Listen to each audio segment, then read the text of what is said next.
Good evening, one and all, to another edition of the Full-Time Network's KopTalk, the only place to be on a Thursday at 10 o'clock.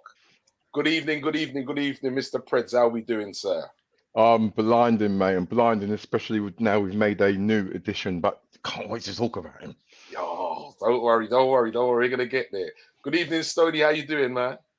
Good evening. Yeah, I'm good, RT. Just looking forward to this evening's show. And just kind of only reiterate what Preds has just said. I think it's probably the first time that we've actually had a show on the same day that we've actually made a sign-in. So, yeah, good. Looking forward to it. Trust me, it's all lovely. Stoney, man, next time you must read your memos, man. I know. Let's tell him. Let's read your memos, man. Yeah. Tell him.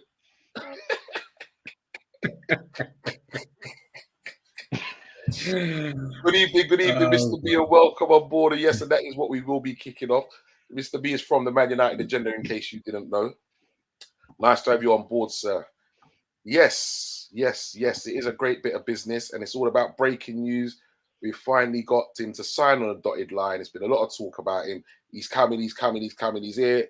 Everyone's saying we're waiting for the yellow bar on Sky Sports, but guess what? The deal is done. Do you know what I'm happy about? What I'm most happy about? I'm most happy about the price. Yeah. Oh, because there was a lot of talk and speculation about this 60, 70 mil. And, we was ooming and ahhing, okay, 60 mil, all right, fair enough, World Cup winner, this, that, and the other. 35 million people.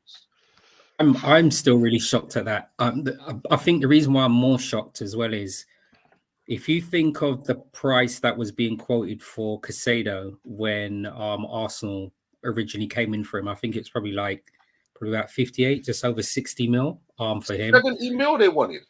70 mil. And then the initial prices obviously was with McAllister was closer to 70 mil. And in fairness, I think even when we had originally been linked with him, purchasing him for 70 mil actually seemed very good value. But we've got him for near enough half that. How on earth we've managed to do that, I have absolutely no idea. Obviously, there must have been some information in his contract. But Brighton, they usually get top dollar for their players as well. So, yeah, very interesting for the price.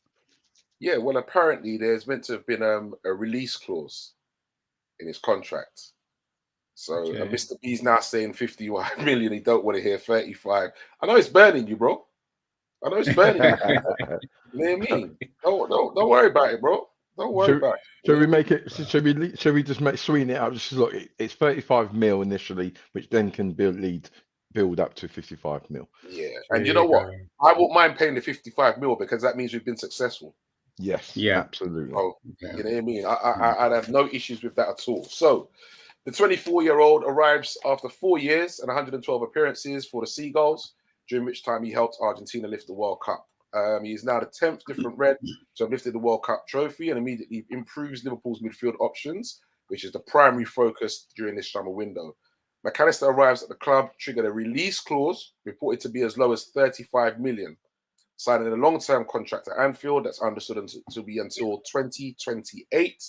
He will wear the number 10 shirt at Anfield, last occupied by Sadio Mane. Okay, so yeah, you've heard it from the horse's mouth yourself, Mr. B. 35 mil. Maybe, yeah, with a little 1 and 2 add-ons. Like we said, don't mind that because that means we've been successful. So how happy are you with this signing then, gentlemen? Well, you know what? I'm extremely happy. Yeah. It's like, yeah. Go on, mate. After you, mate. No, go ahead, Preds. No, age no. before beauty. I'm going to wait. No, I'm waiting. I won't go ahead. Age before beauty, mate. Go on. I think the thing is, we've managed to purchase a player, 24 years old, 24. He's 24. He can actually play in a series of positions, and I think that's one thing that we'd spoken about on previous shows as well. If Klopp was ever going to make slight adjustments in the way we're actually playing or formation, so the fact that he can play as a defensive midfielder, he can play centrally, he can play, the attacking midfielder, and also on the left-hand side. I think it's just brilliant.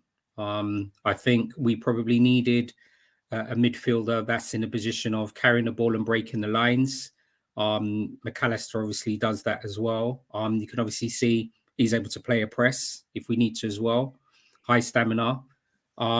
Clearly intelligent as well. He would have had the opportunity from playing in different systems underneath Potter and also under De Zerbi.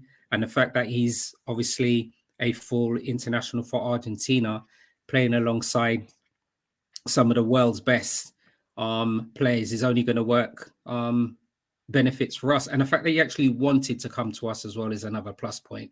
So yeah, there's just ticks and positives everywhere here. So yeah, I'm elated anyway. And Preds, how happy are you with this signing? Oh, extremely. And I've got to be honest, I will just completely 100% agree with what Stoney has wonderfully articulated a minute ago. I mean, I've just got to add that it's a really good thing because he's used to the Premiership as well. So, you know, he doesn't have to, he's not going to be like someone who comes from another league. He's already adapted, which is always an advantage.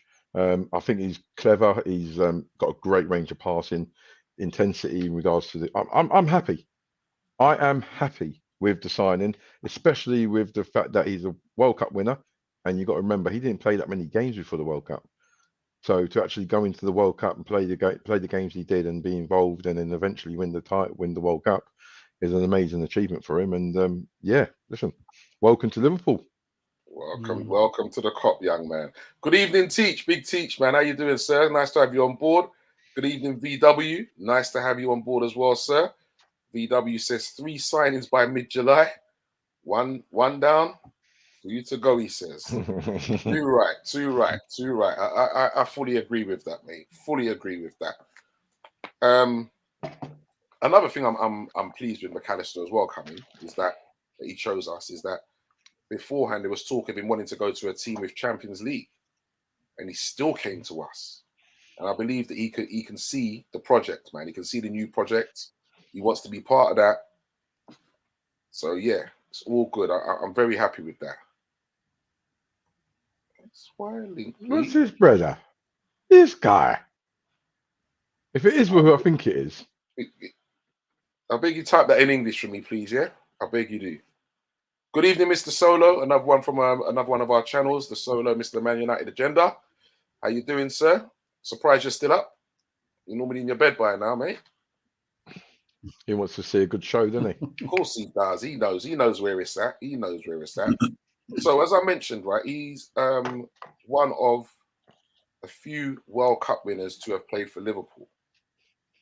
Can you not name me any of the others? World Cup. There's a few that go. I'll give you a clue. There's a few that go way back. Was Pepe Reina one of them? No, he's not on my list. No, Pepe Reina. I thought he won a World Cup. He's not on my list. Okay. Ooh. There has to be a couple of Spanish players. Did Luis Garcia? Oh, sorry, I was wrong. Pepe Reina is on my list. I thought so. That's what I was about to say there. I was just about to say. Sorry, my bad. Torres. Okay, that's one. Torres. That's 2. Okay. I bet Luis you don't want wasn't part of the squad, no? You won't get the rest. I guarantee you. Hey, how much other ones do you reckon there are? Vinny, you are not serious, bro. How did you pull that one out of the bag? Go on, let's see what's he done. He pulled it out of the bag, man. He said Roger Hunt. Okay. Roger Hunt. Wow, Vinny. Big shout, Vinny. He says he wants to get on the show. Yeah, he can't get on the show. I'll let you talk to our agents and we'll see what we can arrange for you. Is he not on the group? Right, Torres is right, then right. So Vinny says, yep, Roger Hunt, Reina, Torres. Yeah. Right, I definitely wouldn't have got Roger Hunt. Oh my, nah, this VW man is getting on my nerves now. He's pulled out another one. Okay. Ooh. I'm telling you. I don't know that. It's hard, man. When I looked it up myself, I was like, damn. With the person that Vinny's just mentioned, when did that player play for us? Was it a little while back? I'm not familiar with that. It's a little while back now, yeah. Okay. Okay. It's a little while Yeah, back. but Vinny's got the ability of Mr. Google over there, or Mr. and Mrs. or they or he or I don't know, Google. So I'll hey, give you another one. German player. Deep oh, Mohammed? it's got the Kaiser, not the Kaiser, no. No, What about Carl's Oh, Heinz? Riedler, Becker. Riedler. that's the one. That's the Yes, one, gentlemen. yes, Yeah. That's the one. yes. Okay. All right. We got Ian Callahan and Jerry Byrne. All right. Yeah. I want to know about those guys there. Tell them, mate. Vinny is Google. Yeah. Listen, don't mess about. Don't mess about. His football knowledge is serious. Is he the? Anyone here for the quiz? We lot be in trouble. I tell you. He's got to be the cop. He's got to be the KopTalk stato, then, isn't he? He definitely is. What did Vinny say? Houllier years, never played a lot. Yeah, that's Didier Domi. Played under Houllier, but he didn't play that much. Was that the goalkeeper? Is it? So, gentlemen, we're still looking at. For me, I would be happy with another 3 signings, another 2 midfielders and a defender. Yeah, I'd be happy, and I'd be happy. I think we'd be in good set to go forward. Then that's what I'd be happy with. And if we're able to bring them in at the prices at a similar price that we've bought in our McAllister as well, that's going to be a plus point, because I think the prices being quoted for Kone and Tadam and is it Van der Ven from Wolfsburg, they all give or take around 35-40 mil. So if we were able to bring in 4 players all at that price, then I would like to think, and early as well in the transfer window, then I think that would be successful. Get them in early. Yeah. What would be quite interesting though, with Julian Ward moving on, we've obviously got this short-term appointment from Wolfsburg, this sporting director. I know Klopp was saying that he's obviously had a very big impact in supporting Julian. So I mean, I suppose he clearly has to give some. Okay, apologize.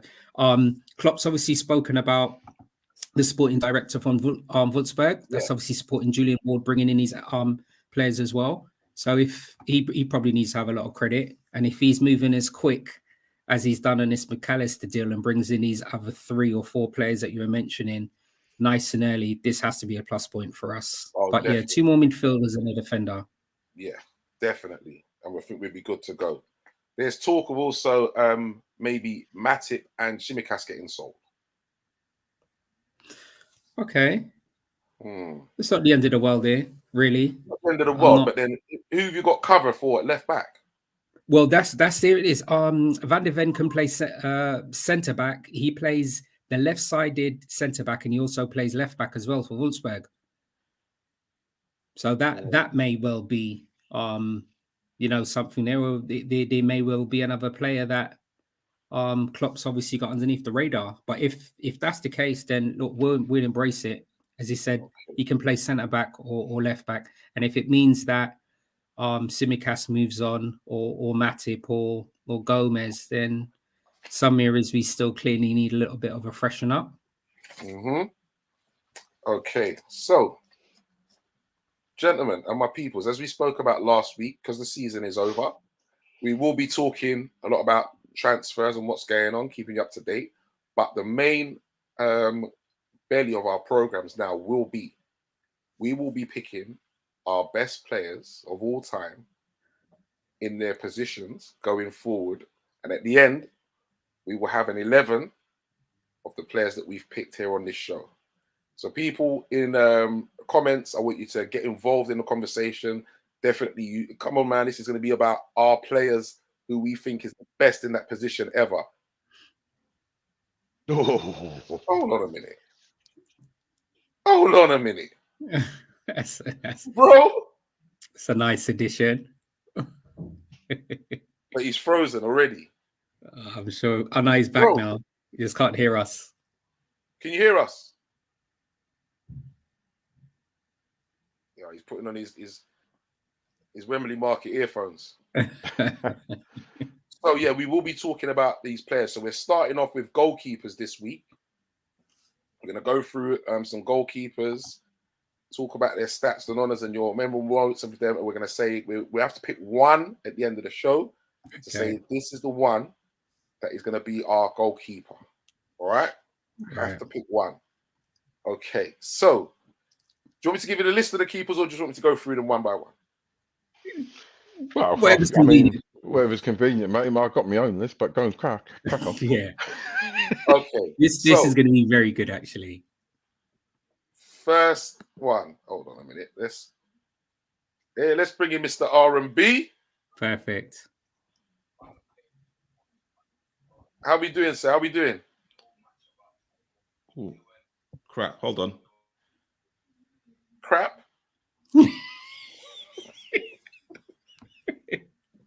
Should have gone to the toilet before you started, mate. All right. I'm good. Okay. Good to go. All right. Hold on. Let's see. Is he back? No, we can't see you, bro. Can't see you. Need to sort something out, bro. What, me? No, not you. Not you. No. Listen, he's trying to jump on, but you can't see when I add him to the show. Vinny's already picked his one. Jeez. Yeah. Okay. It's some good conversations, man. Vinny, he is definitely on the list. Has to be on the list. Definitely. Has to be on the list. Okay. All right. Listen, can you hear us? Listen. Nah. All right.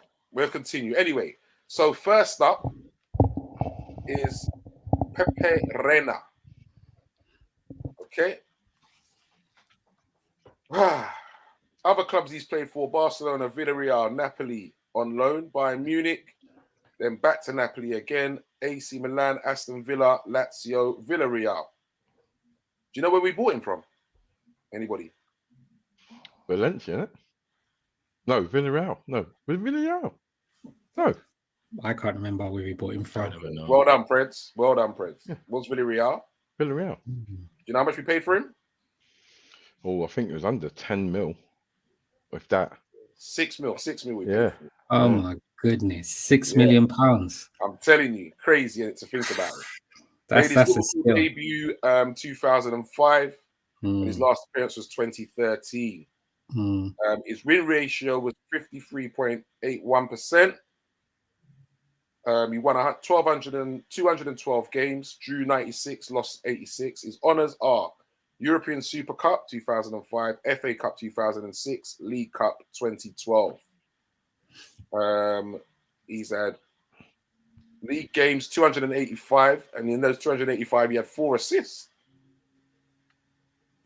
He had 134 clean sheets, and total clean sheets, that's league clean sheets, by the way, total clean sheets at 177.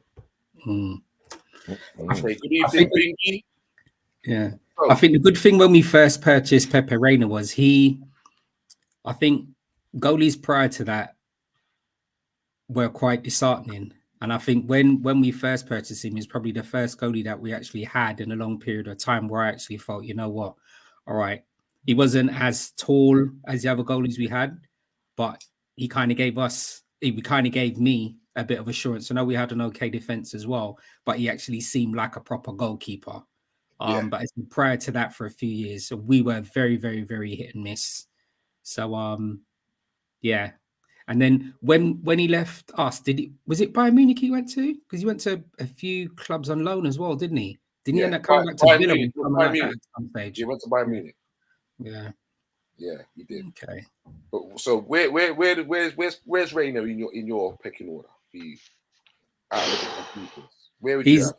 He's in the conversation. Yeah, he's in the conversation, but he's definitely not gonna be in my top 3. Yeah. Okay.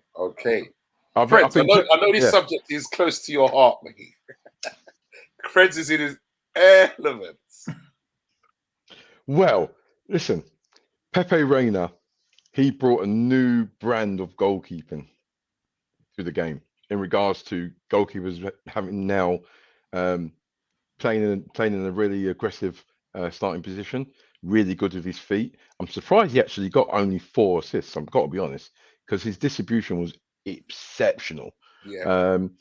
I think he's probably the only kind of critique on Pepe Reina is on crosses. He weren't the strongest on crosses, but shot stopping, unbelievable. Unbelievable. He makes some unbelievable saves, and it's like, phew. And I will always love Pepe because kind of he came to Liverpool when I was kind of still playing, and I'd kind of obviously seen the way he played and taking things off him. So even when I was playing, I took little bits and pieces off him and learned off him. So yeah, Pepe Reina, close to my heart.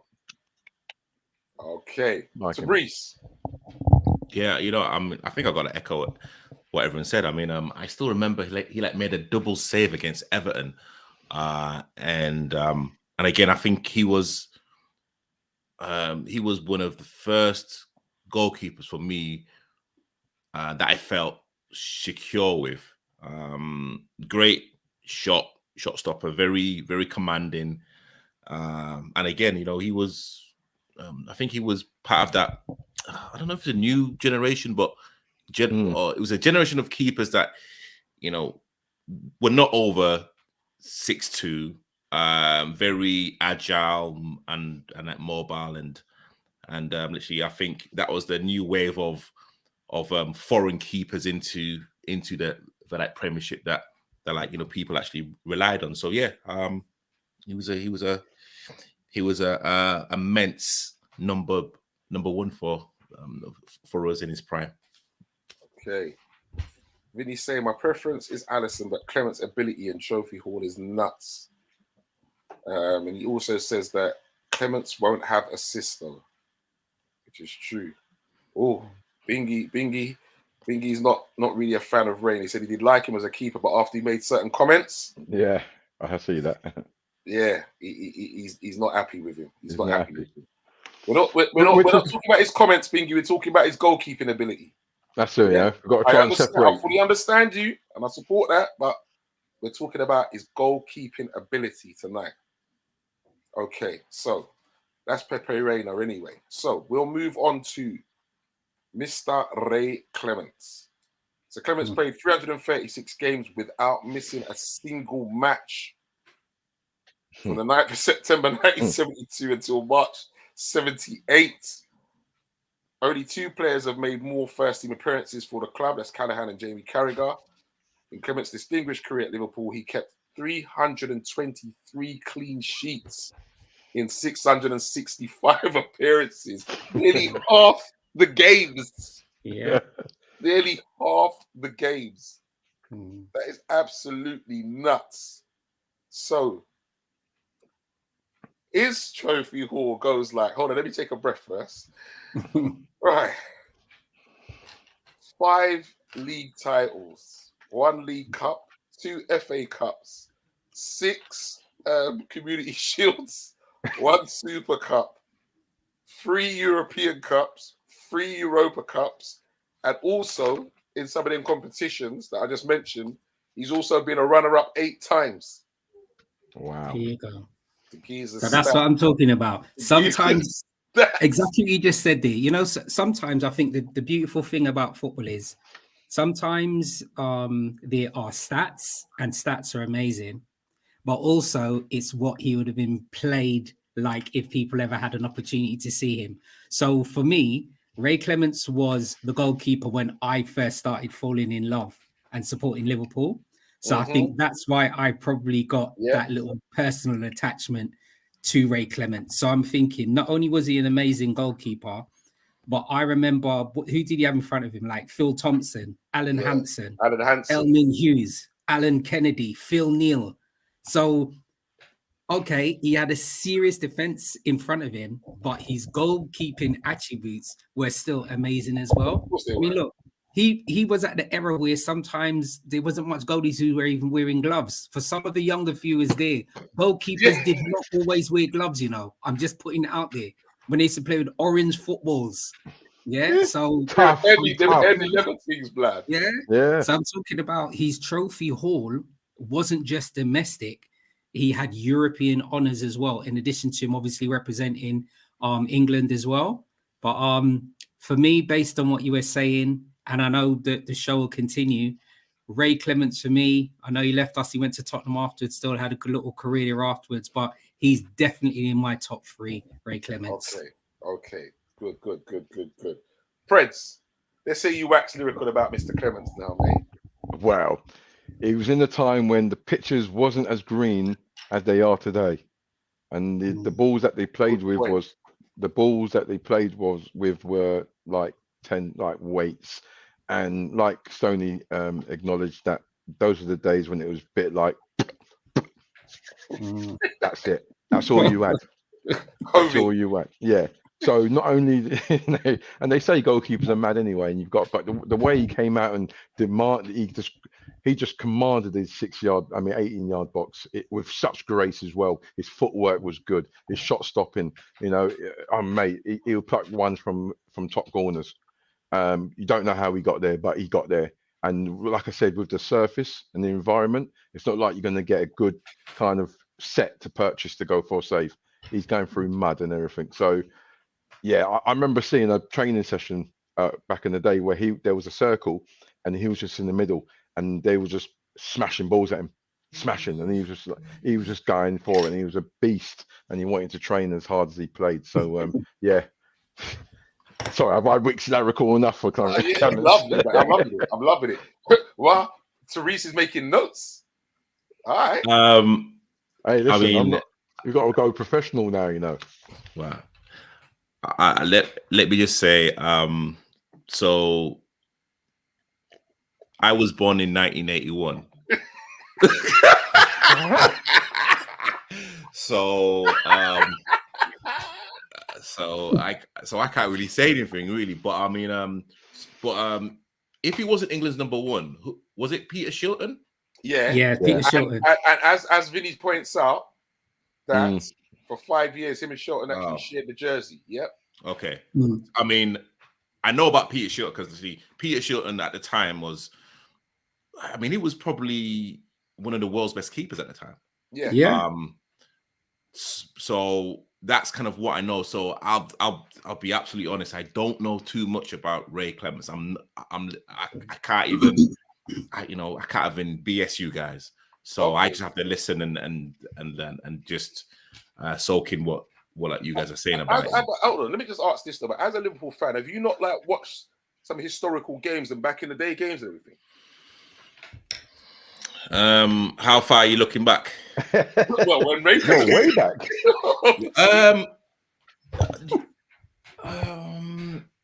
No.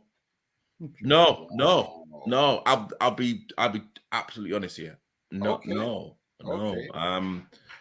So literally, I can't say anything because I'll be just BSing you guys. But I mean, all right. Hey, I mean, those like stats are impressive. Well, listen, mate. This is a lesson to you, mate. Go and have a look on YouTube. Yeah, I'm telling you. Look him up, bro. Look him up. Not now. Ray. Not now, bro. Okay.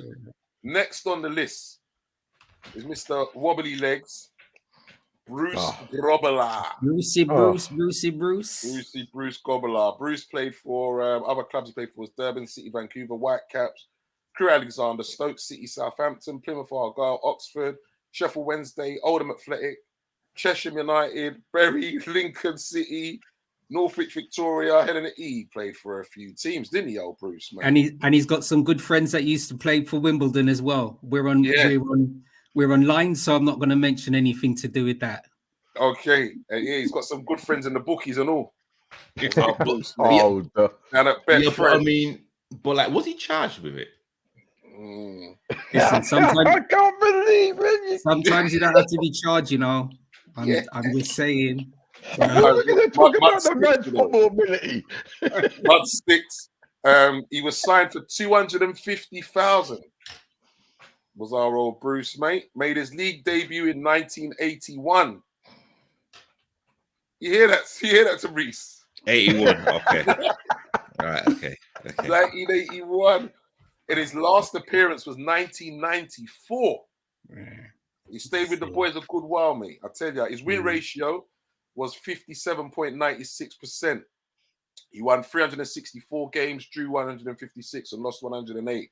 And his honours go league champions 1, 2, 3, 4, 5, 6 times with Brucey Grobbelaar, mate. FA Cup 1, 2, 3 times. League Cup 1, 2, 3. European Cup once. Talk to me about old Brucey Grobbelaar, mate. Stoney. Bruce Grobbelaar reminds me of Higuita, you know, the Colombian goalkeeper, right? And the reason why I say that in terms of reference, now, for a lot of people that probably tuned into the show, if you only started watching football when the Premiership started, Bruce Grobbelaar used to love wearing tracksuit bottoms, and I mean, used to wear tracksuit bottoms. I mean, if you wanted a goalkeeper that would attempt to intimidate the outfield players, that was Bruce Grobbelaar. I mean, there's lots of footage out there about him doing the wobbly legs in goal. He was a character.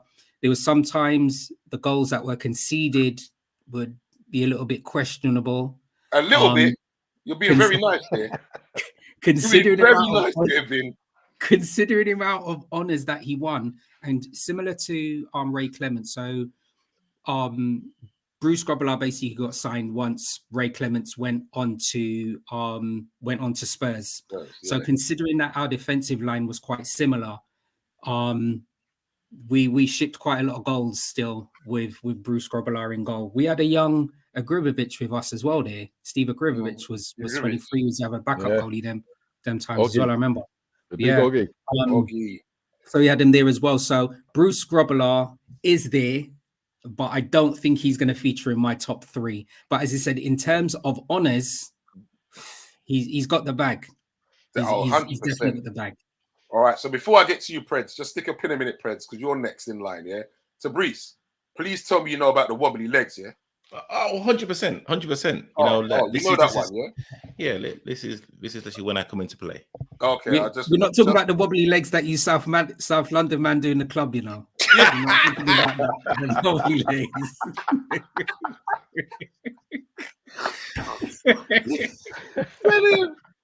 Tell him. I'm telling you. I tell you, here's Vinny Google, mate. Yeah, that's right. We got him from Vancouver Whitecaps. Okay. And he had a moment of madness in the 86 Cup final, which he turned into genius. Yep. That's what you tell him, Vinny. So the thing is, people forget about football pre-Premier League. Very, very true. So, Preds, Brucey Grobbelaar, mate. Well, Brucey, I think I agree with what Stoney said in regards to the defence that he had. That kind of not papered over the cracks, but he was a strong enough goalkeeper to play in that team. And by the way, he made some really, really great saves as well. But he was a massive character, and I think the iconic wobbly legs in the cup final was just absolute magic. European Cup final to the point where Carragher actually mentioned it to Dudek the last time we played. Well, when we played in the Champions League final in Istanbul, and mentioned it to them, and for him to then to do it there as well. Like, legacies carry on, don't they? So, Brucey was a fantastic player for us. And interesting fact that me and Bruce Grobbelaar share is the fact that we have both. I've played for the same team as Bruce Grobbelaar. In regards to, he played for Cheshire United, and then the season afterwards, I then went to Cheshire United. So, wow. Interesting fact. Wow, you saying, bro? Wow. What? Are you that, Preds? Yeah, well, good. I think it was a season afterwards or something. And then he remember when he first came to Chesham, and it was a big thing for non-league. It's it doesn't get the news that it didn't. It gets now great coverage for non-league football now, but back then it was probably like a little snippet in the paper. And when Bruce Grobbelaar came, it was like the gate. They brought like 1,000 or so people to the gate, which was triple their gate attendance. And it brought another kind of spotlight on non-league football, so on grassroots football. So brilliant. Close. Even Mr. B says, "Yeah, go on, Preds." Yeah, you could have done with Preds a few weeks back, innit? Couldn't ya? Hey, Mr. B. Don't get him started. He actually scored a goal, didn't he? I'm not gonna, I knew he was going talk about it. Yeah, I was just about. He was going to say that. You know, Mr. B's going to say. Yeah, I'm gonna control the narrative, Mr. B. I'm gonna control the narrative. Oh God. Yeah. See, look. We started him off now. Now we was just giving you lot false hope, man. How many times do I have to tell you? Give you lot false hope. There's nothing sweeter than the victory than you lot think you lot got it in the bag. It took a deflection. Snatched away from you. Nothing. It took a deflection. It took a deflection anyway. You know what I mean? No point in getting out and just battering you. Like, that's boring. You know what I mean? Anyway, we move on from Brucey Grobbler. We're moving on to the next one who did them. Mr. Jersey Dudek. What about me? Like you've not come to me. Sorry. I thought I didn't know you were because you was just born. You just blacked me out. You were just born. Was you watching him like this? You was watching Jersey with his phone in his mouth. That's bad. Oh dear. Well, Well, I mean, go on. Tell me about Brucey Grobbler. All right. So, in terms of what I know about Brucey, so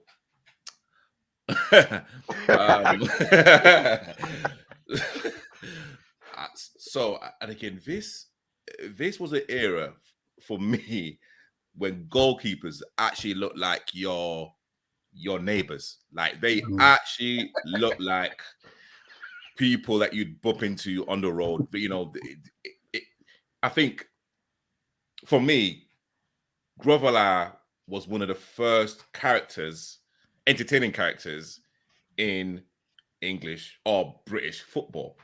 And again, I could have literally loved that candy kit with the 3 lines.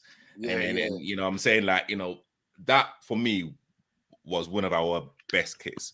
But something else that people kind of forget, which we shouldn't kind of just dismiss. Bruce Grobbler was African. He was an African goalkeeper. Playing for Liverpool, and he won a lot of trophies. And you literally, that's not really like applauded. So you know, that's a lot of responsibility. That is a lot, you know. And something else I remember, and again, it's just kind of little things when Bruce and McManaman literally had that little spat as well. And again, that, you know, that was like one of like the first times where like professional players, you know, it was kind of like the first time where you actually saw emotion between two like teammates. And again, that's what Bruce gave to me in terms of that passion, emotion, and of course that kind of the did he with the whole legal case. But I think, you know, literally overall, would I put him in my top 3? No, but he should be applauded more for, you know, for his service to Liverpool. Okay, well said, mate. Yeah, crazy agility as well, you know, Bruce, mate. Yeah. He's got that dodgy game against Newcastle with the Andy Cole hat trick. Yeah, he had the odd. To be fair, he not as many dodgy goals as what's the Man United keeper called? The Gal. He's made a few hashes this season. The Gale, yeah, he's made a few hashes this season. You know, but you know, Bruce, he had one in him, didn't he? He had one, maybe 2 in him, but not as many as Chris Welch, mate. He says, "Evening, lads. Hope you're well. Brad Jones, Alexander Doney, absolute goats." Yeah, best place for them, mate, would be on the bloody plate with some Brad Jones was there. Brad Jones was there for years. He was. Yeah. Nice one, Chris. Nice to have you on board, sir. Nice to have you on board. Okay, we're gonna move on to Mr. Jersey Dudek. We got the big pole in our goal. We got the big pole in our goal. We got the big pole in our goal. We got the big pole in our goal. Does anybody know where we got him from? No. I ain't got a clue. Okay, he came from Feyenoord. Oh, really? You would know that. 4.85 million. Liverpool debut was 2001. Last appearance was 2007. His win ratio is 52.15%. 197, drew 41, lost 48. His honours are League Cup 2003, Champions League 2005, FA Cup 2006. He had 127 league games, 186 in total. He kept 51 clean sheets, 77 in total. So, Stoney, Jersey Dudek. With Jersey Dudek, as he said, I think when it comes to goalkeepers, it's one of those things, what connection you probably have with them as a supporter. So whereas Jersey, for me, Dudek's going to be in my top 3. Okay. Ooh. So even though he didn't win as much honors as Grobbelaar, I've still got a slight affection towards him. For 2005. He was, and that's what I mean. And that's what I'm saying. It's so crazy. Winning that Champions League, he was part of the team winning that Champions League. And for that, I'm just emotionally attached to him as a goalkeeper. So yeah, quite interesting with that. Not as much honors as some of the other goalkeepers. I think you'll probably manage what he did. He Champions League, Super Cup, FA Cup, and the League Cup. Didn't even manage to win the league with us, but he's still going to be in my top 3. So yeah. Okay. Just all about that Champions League night for me, man. So wow. VW says, remember Mike Hooper and Brad Friedel. Mike Hooper. Mike Hooper. I don't know about Mike. I don't know about Mike Hooper. I don't know. Mike Hooper was that. He was the understudy to Bruce Grobbelaar. Yeah, curly hair. Okay. Yeah, curly head keeper. Yeah, man. I remember him well, Mike Hooper. So, Preds, our very own goalkeeper, Jersey Dudek. I just have to compose myself at the moment because because when you mentioned Jersey Dudek, like he's had a fantastic career with us, and it's no disrespect to him, but the only thing I can think of is the Champions League. Ultimately, personally, because I was there, and it was a highly emotional night. And for the guy to make the save, he made saves, but this is the saves of all saves. Like this is just this is the kind of saves that you make on Pro Evolution or FIFA. Those are that's how you get those saves. But to make that save at that pinnacle time against, arguably against one of the world's deadliest strikers, and then save the penalty. Oh mate, listen, mate. I've got so much love for him, and he's definitely in my top 3. Just because it's emotional, it's personal, because I was there along with the many thousands of Red Army there. We was there to the end, mate. 3-0. We was about to walk. I was crying. Listen, I'm not going to lie. At 3-0 at half time, I was crying. Yeah. Cried in his pipe. I got emotional. But yeah, for that experience that he was part of that team, and that team took us through such a journey in that Champions League as well. Remember, was that the year of the ghost goal? Chelsea. Yeah, it was with Chelsea. Yeah. So we had such a. And to be fair, the only way I won it is that I played an FA Cup. I played an FA Cup game against Newcastle for Yeading. And the national newspaper gave me the opportunity to go to the Champions League on the back of that. Oh, wicked! Yeah. So I was playing for Yeading FC, and we played Newcastle third round FA Cup. And for some reason, they had some every 15 minutes I kept a clean sheet. I would win a car, new Ford Focus. Those are the days when the new Ford Focus came out. But unfortunately, they scored. But anyway, cut a long story short, they gave me tickets to the Champions League final. And as it happened, listen, that's better than the motor, mate. Yeah. And at that time, we didn't know who was going to be in the Champions League final. By the time because that was in January, February.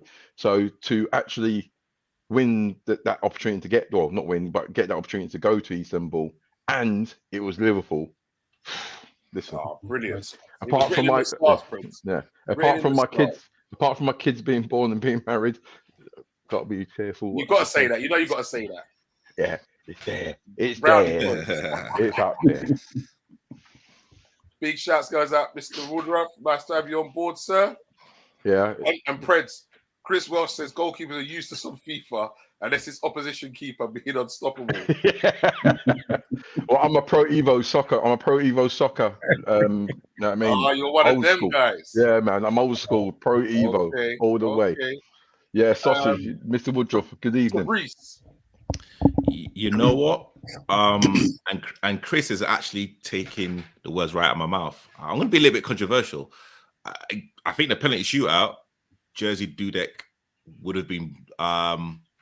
I think a lot of those penalties would have been retaken because he did come off his line a couple of times, and also as well the Shevchenko. Hold on. Was that the rule then? I was just about to say that. Was that the rule then? Okay. Hold okay. on.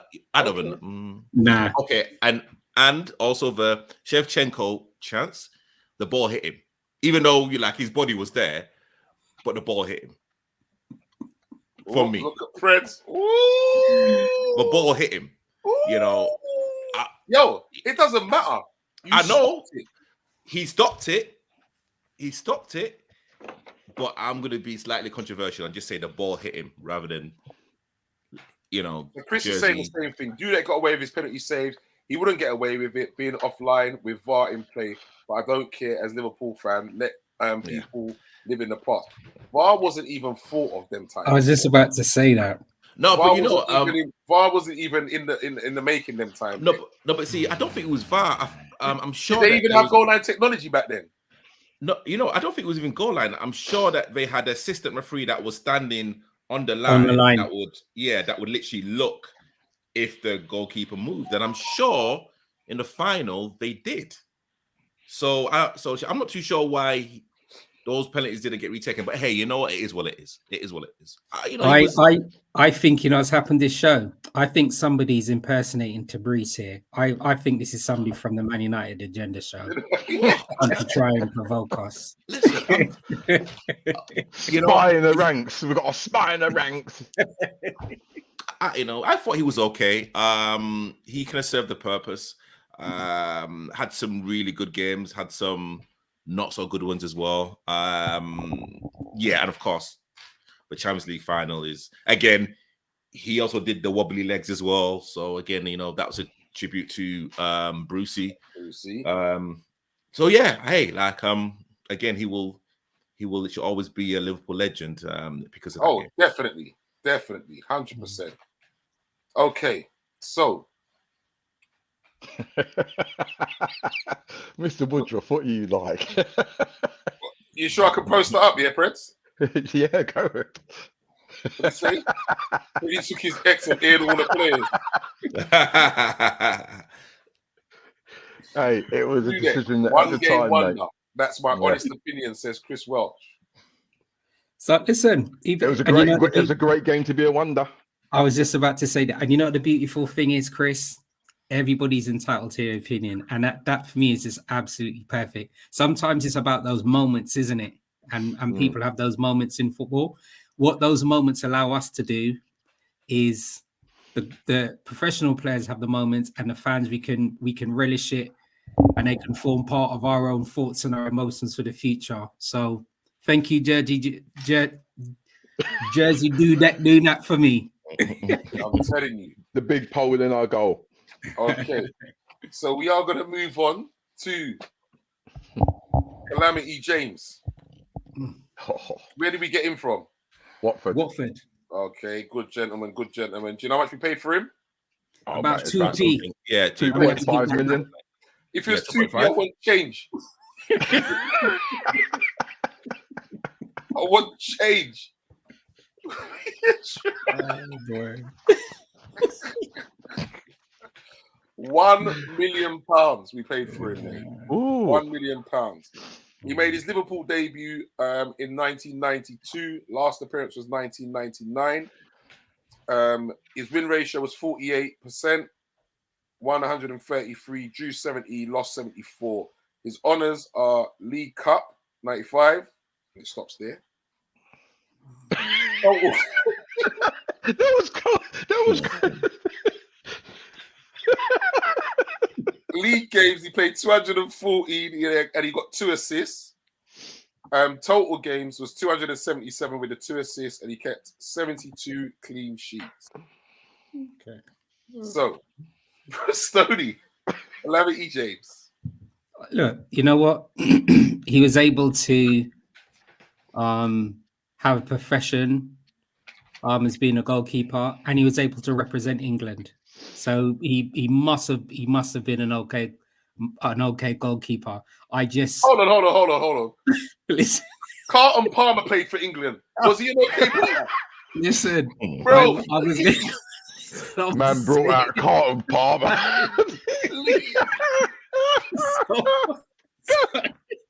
Where did you get that from?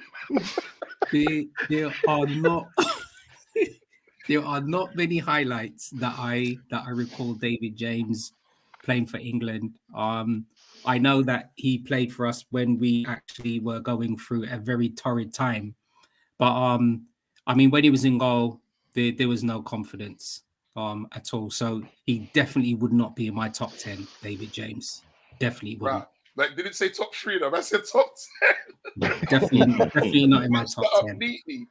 Okay, Chris Ross says, Dudek nowhere near top 3 LFC keepers for me. Whoever puts him in the top 3, with respect, I'll leave him with the birds in Narnia. I book my flight to Narnia. It's a thing of opinions, mate. It's a thing of opinions. So far, that is comment of the show. Living with the birds in Narnia, you know. All right, so Calamity James Prince. Firstly, Chris Roach, if that's in Narnia, then I was in Narnia for that one game. But yeah, I agree with you. You know what? With David James, it was there. Once he got highlighted that Liverpool looking at him and he was playing really well for Watford, and he was actually, highlighted as it kind of the new brand of goalkeepers, 6'6", huge presence, making saves, coming out to get balls, and he was tipped to go all the way. Yeah. And in all fairness, Liverpool done really well in respect of getting in there first and buying him. And then he came to Liverpool, and it just like, did we actually buy the same player? Like, I mean, from Watford, and he made some fantastic saves. For me, I don't know how he got close to the England squad. That's my opinion. For Liverpool, his form wasn't consistent at all. Sorry, Prez, hold on a minute. Who was his competition at that time? Rob Green. Yeah, well, yeah, we wasn't probably blessed at that time with great deal of goalkeepers. Someone look it up for me, and I'm not quite sure who was. Is Nigel Martin? England? Yeah, it was Nigel Martin. Oh, Nigel Martin was at Leeds, isn't it? Yeah, Nigel Martin was at Leeds. Crystal Palace. It was at Palace, wasn't he? Palace. But when he got to thingy England, he was Leeds, wasn't he? Okay. I think, or did he start getting to Palace? I think he was at Palace and then got into England and then went on to Leeds. Right. Okay. Was it Paul? So his competition wasn't really. Yeah, we weren't blessed at that period of an outstanding goalkeeper, like keeper, who not saying that Chilton's good goalkeeper, but he owned that shirt for a number of years. And James was. He got 53 international caps. I know. Like 53. 53, but you got to remember a lot of it. You got to dissect it and go, how many of those were competitive England caps? Yeah. Playing in World Cups and European Championships. That's where you kind of got to look at it. And I'm not quite sure what his appearance ratio is in competitions for the England side. But yeah, I think it was one of those potentials that just didn't materialise for him. And unfortunately for Liverpool, when you're playing at Liverpool, you're required to have that top level concentration. And the fact of the matter is, he caused problems for himself, and we let in some goals that he should have done better on. But listen, he's a fantastic pro. I've met the guy. He's his work ethic is second to none. And his mindset in regards to goalkeeping is like up there. So in that manner, I respect the guy as a goalkeeper and everything. Just in regards to Liverpool, didn't quite materialise, didn't quite work out for him. Man said Liverpool actually ordered LeBron James, but ended up with David James and that. That's what happens when you order from Wish. Yeah. Stay away from Wish.com, man. Trust me. Okay, so this is a bit more coming up to your era, Fabrice. I thought he was decent. I think again he kind of changed the way people looked at footballers. Like he was an athlete. I think he was a model as well. I think he was one of the first models. Yeah. So intelligent guy. Yeah, so again he was on catchphrase this evening. He won it. Hey, sorry. He just won catchphrase this evening as well. Yeah, he's raising money for you. Yeah. I think he's a little bit more intelligent than catchphrase. I mean, I'd expect him to win catchphrase, but he's been a mastermind and all sorts. But he's a clever guy and a very artistic guy as well because he does like his own. Yeah, a lot of drawings. I think it's well publicized in terms of his kind of financial woes and literally what he thought the problem was at Liverpool in terms maybe distractions. But again, we have to be honest here. Again, getting over 50 caps for England, in qualifiers or whatever it is, it's like still, a really, really good like number. And again, I thought he did okay. But we have to also realize it was in a Liverpool team that wasn't really doing a lot anyway. Yeah, so, that's what I'm saying. Yeah, so it's kind of very easy just to look at a goalkeeper as the last line of defense. But what happened further up the pitch for the ball to get to like David James? So I think we're like being a little bit unfair. Okay, all right. So we will move on to Sander Westerveld. He came to us from Vitesse Arnhem. He played for C20, Vitesse, Real Sociedad, Real Mallorca, Portsmouth, Everton, Almere, Sparta Rotterdam, Monza, and Ajax Cape Town. How the hell are you going to be for Everton, man? Hey, when you got to pay the bills, bro. His Liverpool debut was 1999. Last appearance 2001. Win ratio 57.28%. That's one of the highest. He won 59, drew 22, lost 22. His honours include FA Cup 2001, League Cup 2001, UEFA Cup 2001, European Super Cup 2001. League games, no assists. He got 75 appearances. Total games, 103. Clean sheets, 28. Total clean sheets, 42. So, Stoney, Sander Westerveld.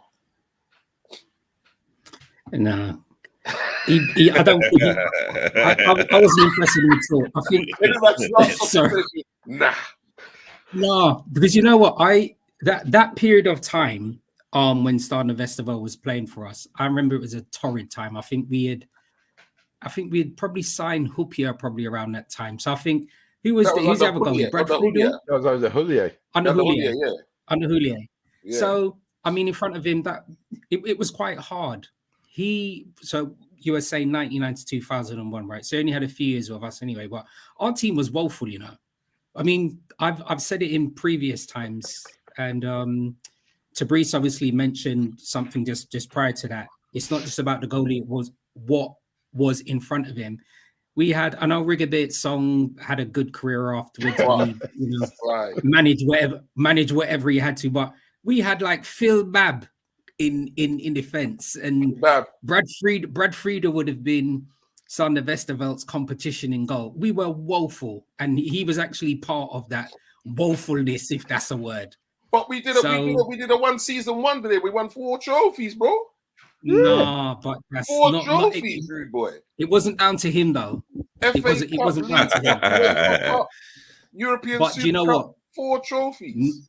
None of that was down to him. And I think for me, we were mentioning about all of the goalkeepers that you would have been mentioned and we would have been speaking about. Sometimes stats don't do justice to how those players actually played in real life. And Sander Westerveld, no, he will not go down anywhere near the top 10. He's sitting on the same bench as David James, just an absolute nothing. He could easily be forgotten about in a swift moment. Wow. Stand up if you're listening, mate. It's the truth, I think we had Danny Murphy around that year. Let's say about that, the better. Yeah. Love Danny Murphy, mate. He's a legend for me, man. He bang goals against Man United, bro. Love that. Yeah. Okay. Preds. Well, actually, Stoney got me in a bit of a conflict, to be fair, conflict of interest, because he started mentioning a few players' names, and one of those names, Phil Babb, is a friend of mine. So, because he used to be my manager at Hayes and Yedin. So, he was a good player. Good evening, Phil, if you're watching. But Sander Westerveld, going back to him, yeah. Listen, he represented Liverpool. He was part of the side that got the 4 trophies, but agreed with Stoney. He's not going to be in the Hall of Fame in my books. So, yeah, look, thanks for your service. Oh, God, yeah. He managed to get 6 international caps and all. Yeah. Weren't the required levels for Liverpool Football Club. Definitely not. Okay, Tabrice, Sander Westerveld. He got 4 trophies in 1 season. I think that was under, was it Julio Benitez? Julio. Listen, I mean, Julio got the best out of that team. I think McAllister was in that team. I think Gary, like McAllister, was like such a instrumental part of that team, and I believe his experience rubbed off on everyone, including definitely. But I don't know why we're rubbishing his achievements. Like, he got the quadruple. I'm talking about, for me, personal for appearances as a goalkeeper. There were times when he's made mistakes and we've had to go and score 2 goals. I mean, that's the same with the rule. That's the rule you the risk you have with goalkeepers. But I'm not ridiculing his achievements. He was in a fantastic side. He was in a side that won. No, he wasn't a fantastic side. He was in a side that won a fantastic achievement. I'm If we're comparing goalkeepers, Liverpool goalkeepers, he's not high up there in respect of the goalkeepers that I would put in the top level. Thank you. Not rubbishing him. Yeah. Okay. Leon says he thinks that us men are being harsh. Nah, no, Leon, we're speaking the truth, man. No, but again, you know, he like didn't get up to 200 appearances, right? For like Liverpool, it was what do you say, 100 and something? Nah, in total, he had total appearances was 231. 231. Yeah. Listen, I mean, 231 appearances, doing the quadruple. He must have done something right. I think everyone's got their own opinions, and you know, like in terms of what a goalkeeper. No, sorry. 103. That was something. Yeah, 103. Sorry, 103. Listen, 103 appearances. That's like, come on now, 103 appearances and winning the quadruple. Like he can actually look at certain like other Liverpool keepers and say, look, like my kind of goal to game or goal to trophy ratio is a lot better than yours. So we can't just again rubbish his achievements. And again, 100 and something appearances. Tabrice, the conversation is about who we feel may well be the number 1 or at most the top 3 goalkeepers for Liverpool. I would. So with our discussion, Sander Westerveld he's not getting in the club. He's not getting. I don't think he's even on my list. In strike. I don't think he's walking with the ace of spades, racks of money. He's not getting in the club. He's nowhere near. He's not coming in. I would put him in my top 4. Wow. What? That's your opinion, mate, and I respect your opinion. Yeah. Wow. My top 4. Wow. Is that but interesting? Oh, did you say it with a straight face? He did. He's been controversial. Because I tell you. My top 4. Wow. Easy. But you know what? Remember you said he was born in the 1980s. Oh, yeah. A lot of stuff happened in the 1980s, you know. Yeah, it's true. So that may have had an impact on your thought process. Babies. I'm telling Trust me. That's when they started to bring in all them additives and stuff. you. That's what I'm saying. I blame Margaret Thatcher. Yeah. Flipping ectopus. Wow. Okay, gentlemen, 6 keepers down, 1 to go. Last but not least, Mr. Alisson. Brought him in from Roma, spent the big bucks, 65 million. Liverpool debut 2018. Up until now, his win ratio is 66.23%. I'm sure that's the highest so far. He's won 153 games, drawn 40, lost 38. Great record. His honours consist of UEFA Goalkeeper of the Year 2019, the Best FIFA Football Awards 2019, Goalkeeper of the Year Premier League Golden Glove 2019, 2022 Champions League 2019, FIFA World Cup Champions, Premier League, League Cup, FA Cup. He's played 173 league games, 1 goal, 3 assists, total games 231 with his 1 goal and 3 assists, 78 clean sheets, league clean sheets, 101 total clean sheets. Now, surely this has got to be the dog's knackers. Eh? Gentlemen? Go on. This has got to be the dog's knackers, isn't it? Stoney. I think it's one of those good things as well. So what we're obviously blessed with now is we have access to all of the TV coverage. We're in a position to actually go to possibly more live games than we've probably ever been able to. And those live games are not just domestic; they're obviously international games as well. So for Alisson, modern goalkeepers, for me, he just have to be up there in global goalkeepers. He's won everything there is in terms of that. Has he won the World Cup? He's won the World Cup, right? No. Yes. Oh yeah, because France, Argentina.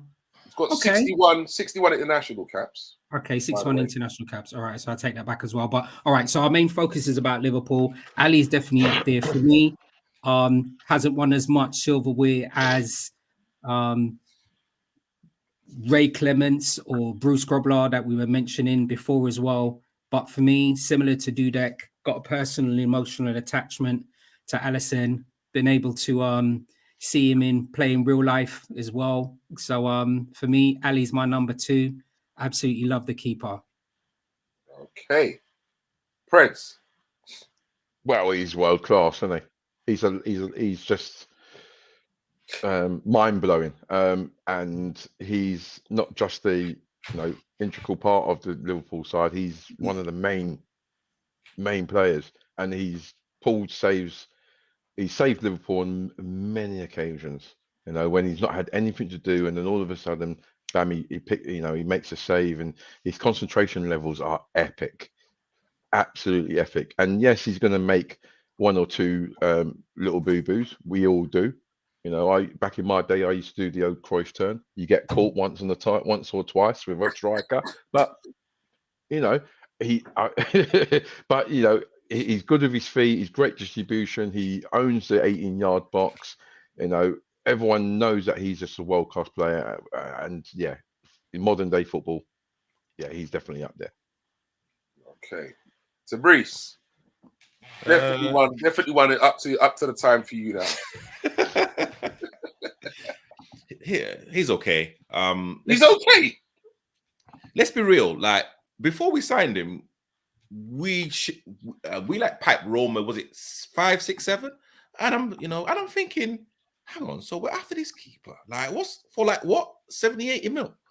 Like, but he's like, turned out to be decent. Where did we find this guy, Chris Welsh, man?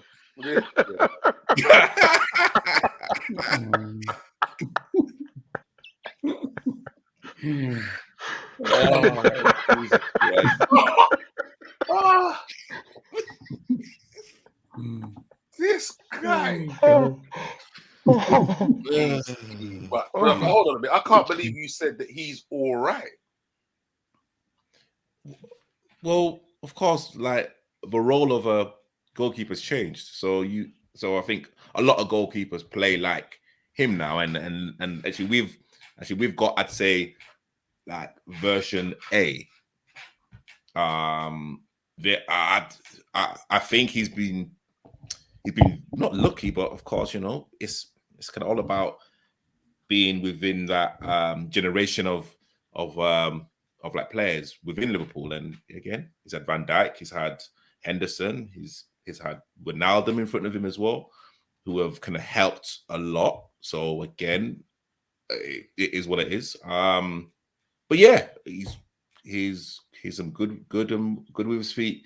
He doesn't seem as commanding as like other like goal like keepers. He kind of doesn't, like he's not as and again, I'm just kind of looking at it from like someone that kind of watches, Liverpool from an armchair. So you guys could like probably kind of educate me here, but probably watching him play, like he's not like a Schmeichel or a Neville Southall that's barking out orders or whatnot. Like he seems very cool and cool and calm and collective, which is probably what we need. But yeah, he's quality. Okay. But would I say world class? Yeah. Okay. Yeah. I don't even know how you had to think about that, bro. Seriously. No, but again, I think world class. Well, that term gets branded out a lot. Not when it comes to keepers like Alisson, mate. It depends who you're comparing them against. If you're comparing against Sander Vestergaard and Ali and Becker, he's world class. I mean, well, if you're kind of looking at keepers like Courtois, Peter Cech, Van der Sar, where would he rank with those keepers? For me, he won't be number one. But again, that's just my own opinion. But no, I think for Liverpool, at this, moment in time, he's doing okay. Like, let's not forget we've only won one Premiership. So, let's not kind of go like, crazy about him right now. Let's see what he does in the next couple of years, and hopefully he kind of produces more memorable performances where we can lift up more Premiership trophies. I mean, the man scores a goal, for heaven's sake, and you still listen. I mean, the Champions League. Listen, I mean, Paul Robinson scores a goal. Excuse me. It's like it's kind of one of those things. But, I mean, again, as like goalkeepers now need to play with their feet, he is definitely one of the best. And as you said, I think it goes back to what you were saying as well. I think sometimes stats alone can be quite deceiving. So whereas he may have only have won, like you was mentioned, the one Champions League and one league, what he's actually done in terms of changing the way that Liverpool actually play, I think has been absolutely amazing. And I think in terms of modern day goalkeeping, you're probably looking at him, you're looking at Edison, you're probably looking at Oblak was able to do it as well. But these are modern goalkeepers, and the way that he's obviously made that transition, I think is a credit to him. So I don't think for him it's just about stats alone. I think it's his players' performance, and that's for me is why Alisson's going to be in my top three. Okay. Chris Ross says, my only criticism of Alisson is stop messing around at the back, trying to be clever, not good for my heart rate. Leon says that madness, Alisson is top notch. Man said, okay, Paul Robinson also let his country down and let one. Mentioning Paul Robinson in the same breath as flipping Allison. All right, man. I'll be speaking to HR in the morning about you, Fabrice, man. Yeah, and all those goalkeepers that he was mentioned, none of them play for Liverpool. We're talking about Liverpool goalkeepers. Innit? Special delivery for that P45, bro. I mean, yeah. Bright and early in the morning. Right, gentlemen, what I am going to ask you to do now is I'm going to give you about 2 minutes, or you might have already done it already, to get your 1, 2, 3 together for me. And I'm going to write them down, and then we need to pick one that we're going to put in our tea, in the KopTalk tea. We need to pick only one. All right. So, Stoney, have you got yours ready? I do. Your 1, 2, and 3. All right. Yeah. So, who is going to go down for your number 3? My number 3 will be Jerzy Dudek.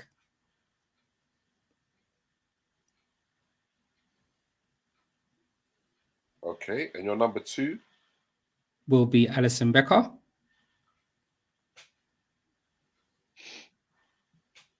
And your number 1? Will be Miss Raymond Clements. Okay.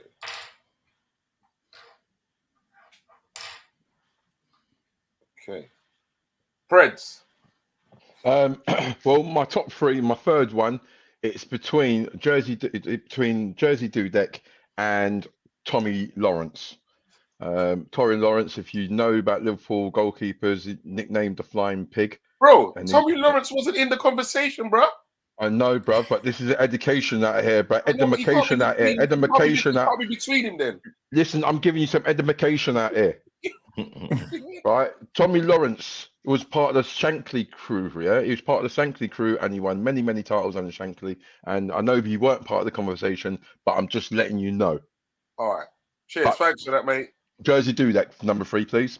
Number two is Alison Becker. And number 1, I would go for Ray Clements. What, you and Stoney have something going on? No, our conversations have just been similar. I know I can count on Fabrice not to let me down. I know I can. I'll bet money on it. Well, Fabrice. I don't think you guys spoke about Brad Friedel. So if you guys didn't speak about him, then no. We definitely not even in the equation, man. No. Good goalkeeper though. Good. Yeah. No, he was a decent keeper. He was a decent keeper. Yeah, he was good. Okay, so third. Okay, let's go with Jerzy. Second, Becker. First, Grobbelaar. Told you wouldn't let me down. And don't forget, Artie, you're gonna have to put down your order as well for us. No. See, there's 3 of you, so that means that there must be a winner. Okay. Whereas if I did it, you get me. So we have 2 going down for Ray Clements. Oh, what's that point? Let's see what Chris is saying. Allison 3, Grobbelaar 2, Clements number 1. Okay. Yeah, what are the viewers thinking?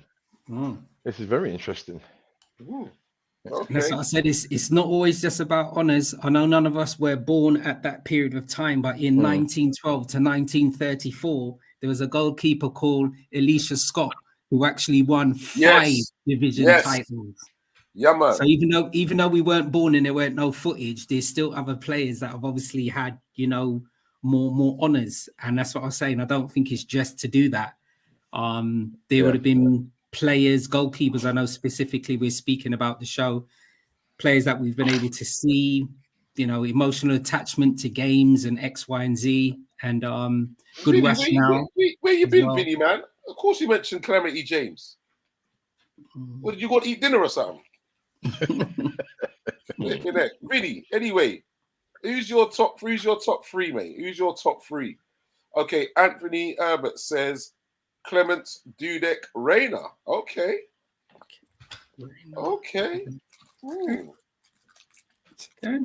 I actually thought that Rayner might make it into quite a few top 3s, to be fair.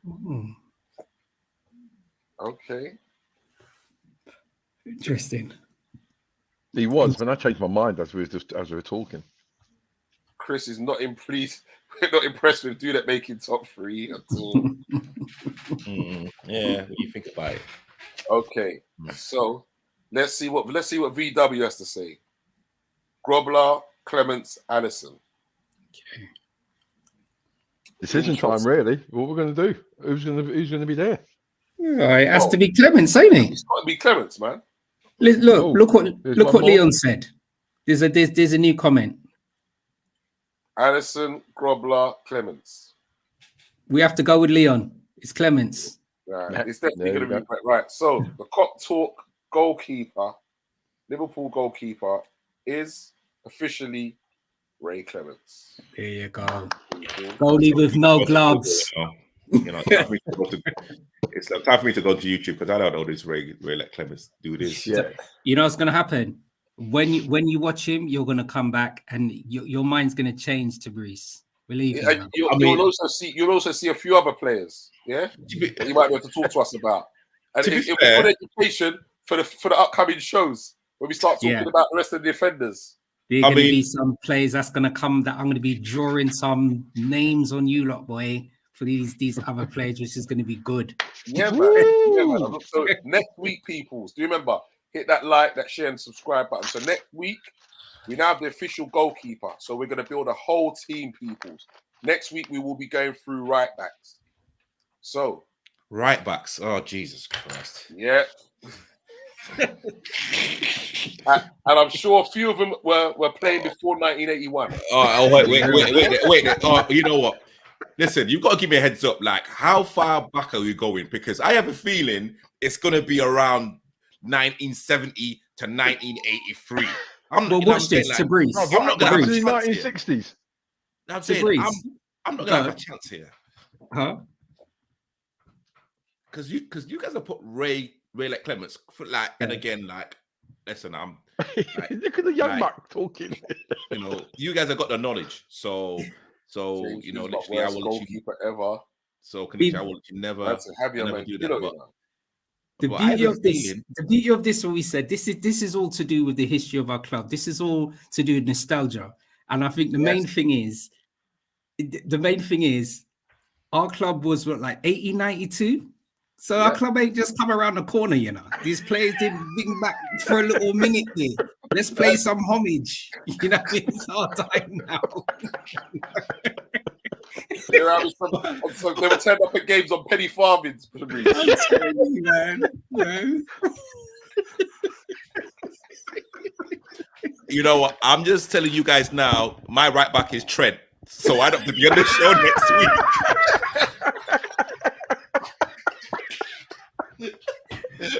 Good night and God bless. Well, I tell you now, mate, my right back is not Trent, and you're going to find out a lot more next week. Save it, gentlemen. Save it. I'm saving it next week. Yes, you are making me cry out here, bro. I'm telling you, save it for next week, gentlemen. It has been a blast. I must say, the panel. Thank you very much, VW, Anthony Herbert, Big Teach, Chris Welch, Leon Woodruff, Solo, Mr. B, and all the others who joined in. Thank you very much. Do remember, like, share, and subscribe. It's all about KopTalk each and every Thursday, hours of 10 o'clock till we say when. It's all about that, yeah? Remember that. Come like a dance, isn't it? It's come like he's promoting a dance, isn't it? KopTalk, trust me. Wait till we have the KopTalk dance. You stay there. All right, Nelly. All right, so thank you very much, people. Stoney, thank you very much, my brother. Thank you very much once again for hosting a good show. Brilliant content as usual, man. With a pleasure as usual, man. Preds, our original goalkeeper. I know this subject was close to your heart, mate. Yeah. Listen, thank you to all the people watching as well. You made it a really great program tonight. Great show tonight. So good night and God bless and be safe. Yep. And to Brees. Yeah. Mr. Turns up when he wants. No, apologies. Have we spoken about the McAllister thing, or is literally that's going to be something else? You missed that, man. You missed that, bro. Okay, I've missed that. You missed that. To Breeze, come right soon, come. And you know what? Literally, I've like found like a little clip, like a kind of flap for something. So like something's gonna collapse soon, and I don't know what's gonna collapse. I just found it on the floor. I'm thinking, what's gonna collapse in my house? So I'm looking around. I'm thinking, there's nothing here. Oh, goodness gracious. Guys, yeah, Oh, BW, you're right. Fullbacks and centre backs, it's gonna be a madness. I'm telling you, Yeah. it's It's gonna crazy. be a madness, mate. Wait until we go midfield and up Make front. sure you're there. Yeah, make sure you are there. Yeah. Okay. Chris says, great stream worth watching. There's people who watch Club Penguins on Tate Islands. I don't give a toss. Thank you very much, Chris. You're damn right. People, it's been a blast. Remember, tune in next week to come and talk about right backs. So, Bruce, what happened? It collapsed. I don't